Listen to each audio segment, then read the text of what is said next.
Chris Lee and Blayne Gilmer of Southeastern 14 presented by Stakes. We are here to preview the Georgia Tech game this weekend. The Bulldogs keep on rolling towards that date with LSU and Atlanta. This one won't matter for that one. Could matter, though, if the Bulldogs were to stump their toe in this one against their rival Georgia Tech. That said, Tech not scoring a lot of points, but what it is doing is playing a lot better under interim coach Brent Key, and a win over a North Carolina team this weekend for Tech. Carolina had lost once all year. I know it had not played a killer schedule, but that counts for something, right, Blayne?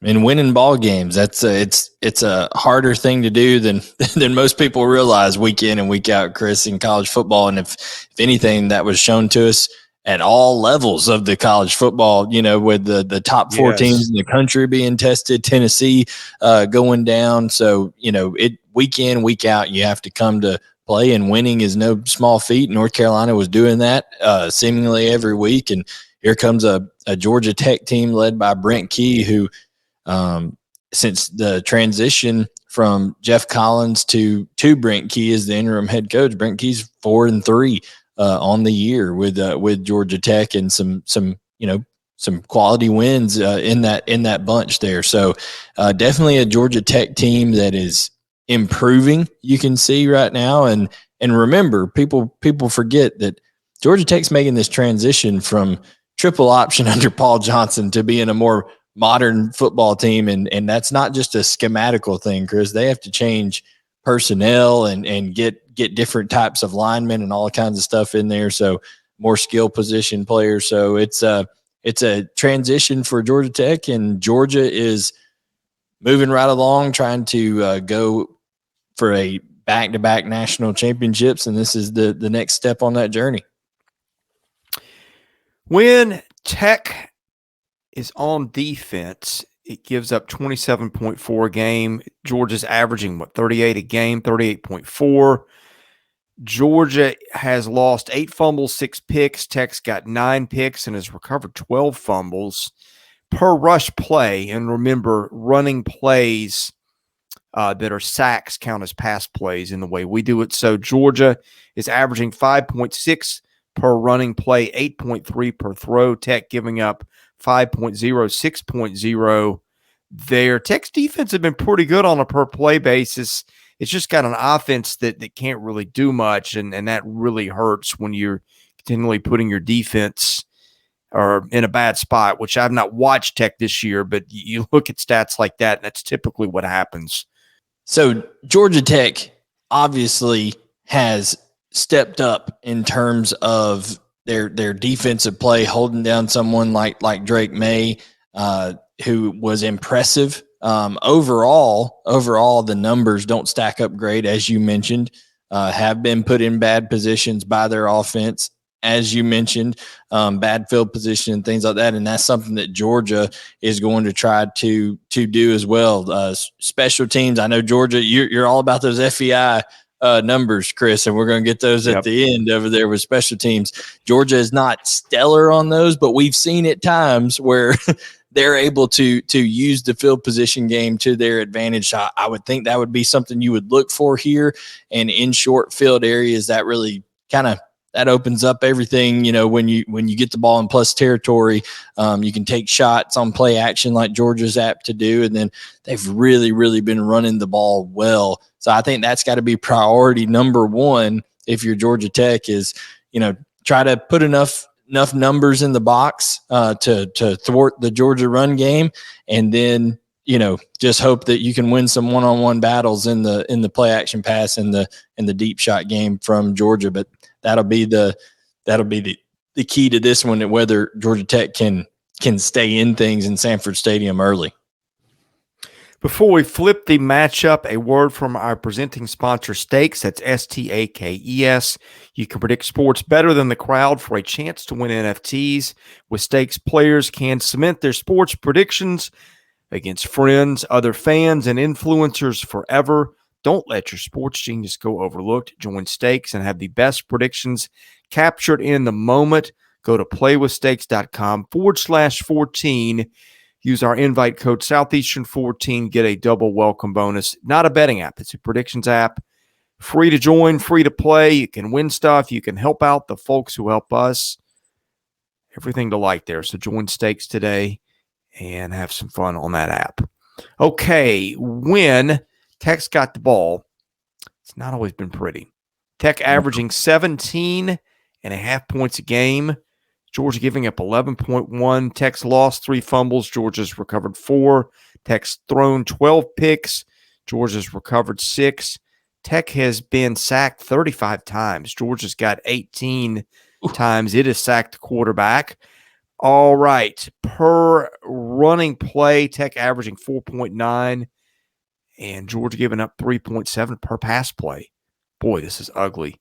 Tech averaging 4.9 a pass play and Georgia giving up 5.1. Tech may be hard-pressed to score against the Bulldogs in this one. I know it got, 21 against UNC over the weekend, but UNC's defense is not good, which is not exactly how you would describe Georgia. Yeah, I think in you know how people convert time to like dog years. Well, if you're converting points to good defense points, 21 points against North Carolina is really like 7 points against everyone else. So it's a little bit different there. And like Tech, 2 against Georgia. Exactly. Tech is 123rd in the country when it comes to scoring defense, or when it comes to their scoring offense. Excuse me. So they just they don't put up a lot of points. They're on a third quarterback.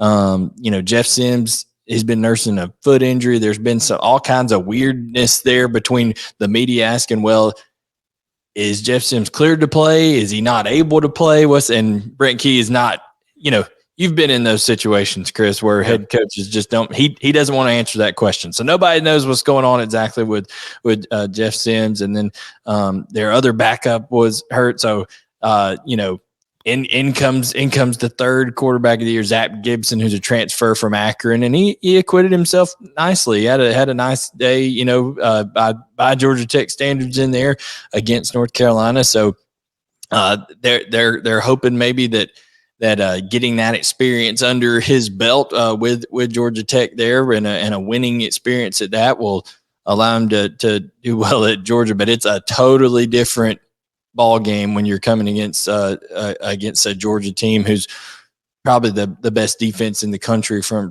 top to bottom. And Georgia, there was no struggle in the defense against Kentucky.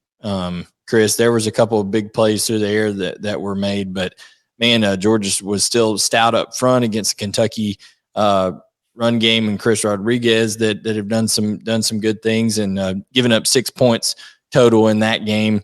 And, really ever since the Tennessee game, it just seems like this young defense, and people forget how young this defense is for Georgia. It's first time starters across the board in a lot of areas. And the one really established guy in the middle, Jalen Carter, has made a world of difference. So I think it's going to be hard pressed for Georgia Tech to get things rolling. I wouldn't be surprised to see them, in these kind of games, Chris, where you're outmatched, maybe come out some trick plays, some gadgetry, all that kind of stuff. They're going to throw the kitchen sink at Georgia early, and it'll be, all can they run the ball well enough to keep Georgia from pinning their ears back in those obvious passing down situations. And that's something that Brent Key does not want for Zach Gibson in this Tech offense. So, and Georgia's, looking to improve their statistics and their rate of being able to get home with not having to blitz as much. So we'll see how that matchup goes there. I think it's going to be tough sledding for Georgia Tech offensively. Okay, some miscellaneous stuff. Georgia Tech penalized 54 yards a game, Georgia 45. FEI special teams ranking, and these lag a week. FEI has Georgia Tech 123rd out of 131 teams. Georgia at 63, so almost dead average.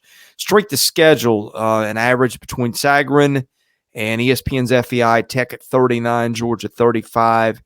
You've got a line in favor of Georgia by 35.5. You got an over-under of 49.5 which gives you a predicted final of 43-7 in Georgia's favor. By the way, the over-under based on what the teams have done this year should be 47.3. So just keep that in mind. I think, to me, I like the under, and I like Tech to cover. 35 is just a lot in a rivalry game where you got a defense that doesn't give up a lot. I know Georgia can score, but I just don't think Georgia has to do a lot to win this game. And, I mean, Tech may get shut out here. Yeah, and also, too, if Georgia's up by 30-something points, let's say at halftime, or 20-something points at halftime, they already have a big advantage over LSU in the fact that LSU has to go on the road to Texas A&M. I know Texas A&M is nothing to write home about this year, but they have to go on the road, so they're traveling, and that's a night game. So Georgia will get, the faster this game gets over, a 12 o'clock game at home, the sooner Kirby Smart and company get to dive into SEC championship preparation. So I wouldn't be surprised if you see, a lot of the clock just rolling in this one, trying to go through, run the football, and get out of there with a win. Again, Georgia's not in a position where they need style points. I think overall the talent level of Georgia will just overwhelm Tech at some point in this game, and I think it could get out of hand. I don't know that 35 points is a lot for a spread. Anytime we see these big spreads, like we said, we're not professional bettors, so don't take our advice on the spread. But I would be hesitant on that, just because I think that Kirby Smart and company honestly have bigger fish to fry than worrying about style points and covering this spread. I think they just want to look efficient, keep everybody healthy, or perform efficiently, keep everybody healthy, and then, get the win and move on to the next week. And I think Georgia will do that, but I don't think they covered the 35.5, and I would lean towards the under in this game, like you said, Chris. All right, we've got agreement on that. We don't have agreement on all our games, and you can watch all those. We preview every single SEC game every week for the football season. So best way to get those, hit subscribe, watch them all at our channel. We got a live stream coming up Wednesday night. So if we've got some updates, injuries, things like that, we'll discuss those then. He is Blayne Gilmer. I'm Chris Lee. We are Southeastern 14, and thank you for watching.